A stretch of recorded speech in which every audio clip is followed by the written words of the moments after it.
विश्व की लगभग सभी भाषाओं की जननी संस्कृत से निकली हमारी हिंदी भाषा के बारे में आज हम बात करने वाले हैं।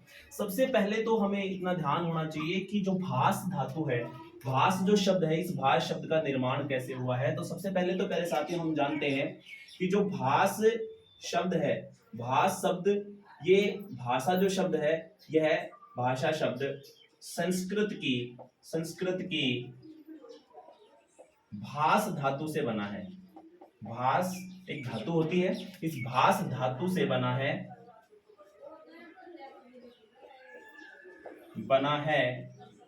जिसका अर्थ है जिसका अर्थ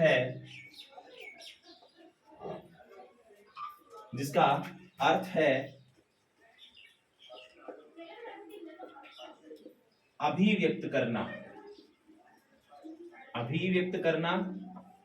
सरल भाषा में अगर हम कहें तो प्रकट करना।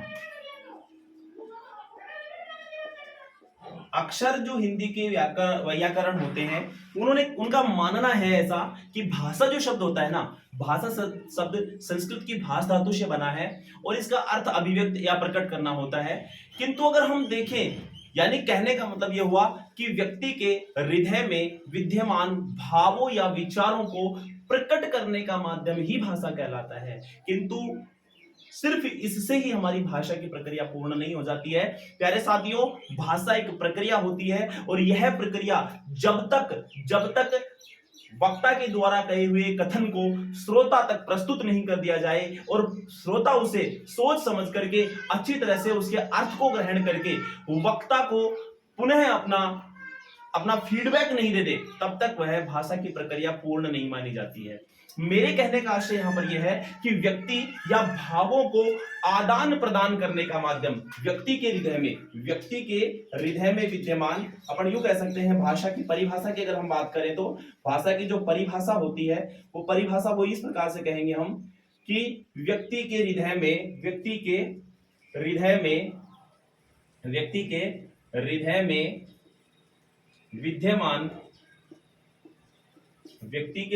विद्यमान भावों या विचारों को आदान प्रदान करने का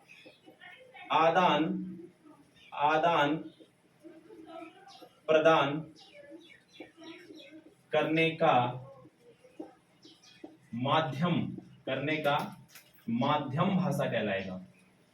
करने का माध्यम भाषा कहलाता है। वक्ता के द्वारा कहे हुए कथन को जब श्रोता अच्छी तरह से ग्रहण कर लेता है और ग्रहण करने के बाद में यदि वह अपनी प्रस्तुति देता है, अपना फीडबैक देता है और उसे वक्ता भी, जो प्रारंभिक वक्ता है, वह प्रारंभिक वक्ता भी यदि वह उसे पूरा समझ लेता है, तो हमारी भाषा की प्रक्रिया पूर्ण होती है। यही भाषा की सही और सटीक परिभाषा है।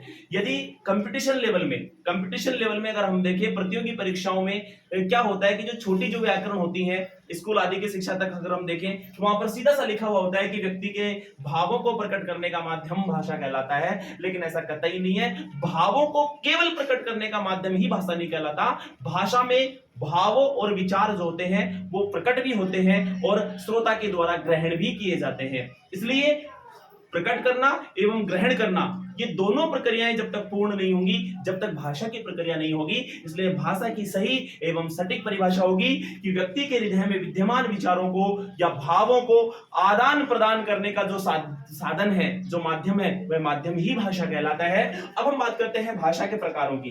तो भाषा के मूलतः अगर हम बात करें तो भाषा के मूल रूप से दो प्रकार होते हैं। कितने प्रकार होते हैं? दो प्रकार होते हैं। भाषा के मूल रूप से मूलतः दो प्रकार होते हैं।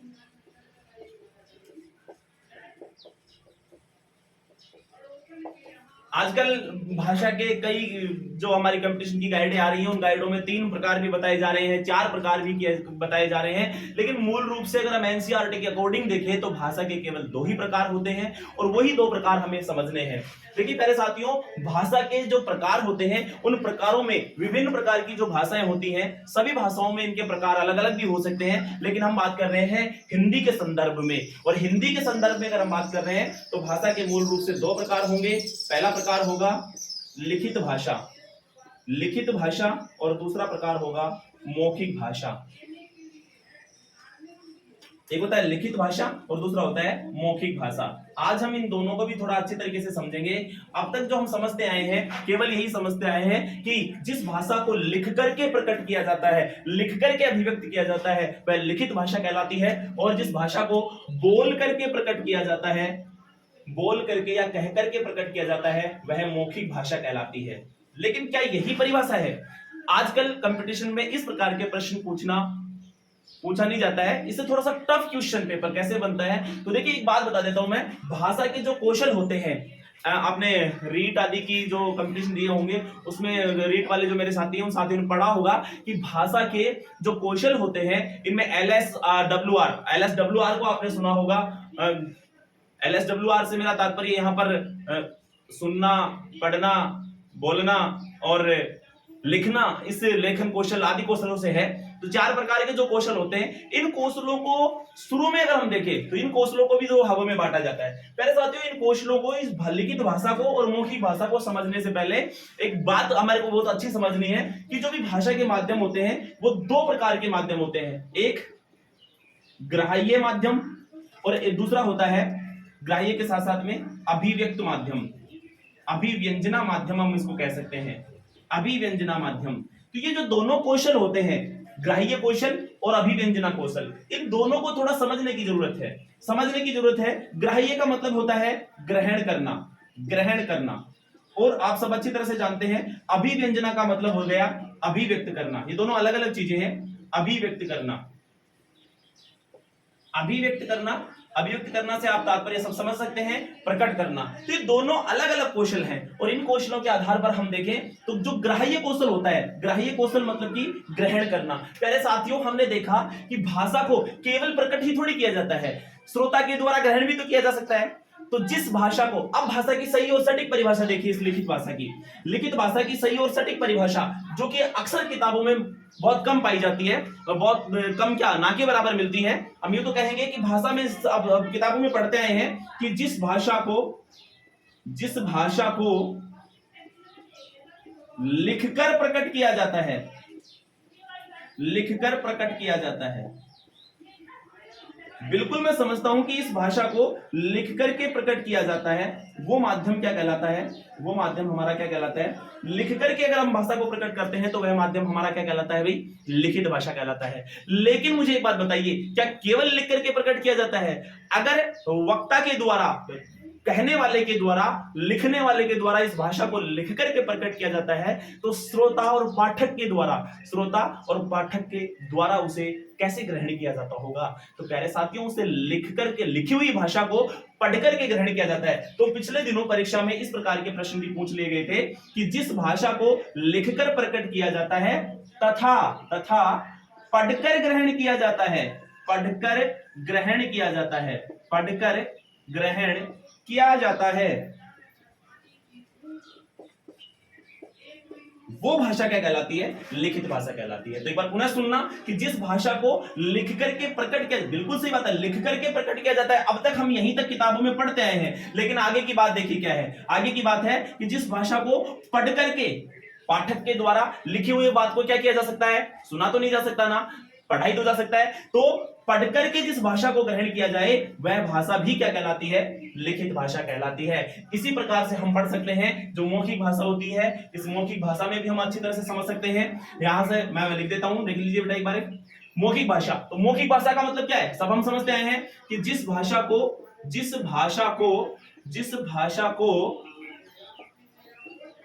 बोल करके, जिस भाषा को बोल करके अभिव्यक्त किया जाता है, बोलकर अभिव्यक्त किया जाता है या प्रकट किया जाता है। लेकिन अब आप अच्छी तरह से आप समझ सकते हो कि जिस भाषा को बोलकर अभिव्यक्त किया जाता है तथा अभिव्यंजना कौशल में तो बिल्कुल सही है, उसे बोल करके प्रकट किया जा सकता है। लेकिन ग्राह्य कौशल की अगर हम बात करें, इस ग्राह्य कौशल में उस भाषा को किस प्रकार से प्रकट किया जाता होगा या किस प्रकार से ग्रहण किया जाता होगा। ग्राह्य का मतलब ग्रहण, तो जो लिखा जाता है उसे पढ़ करके ग्रहण किया जाता है और जो बोला जाता है उसे सुन करके ग्रहण किया जाता है। तथा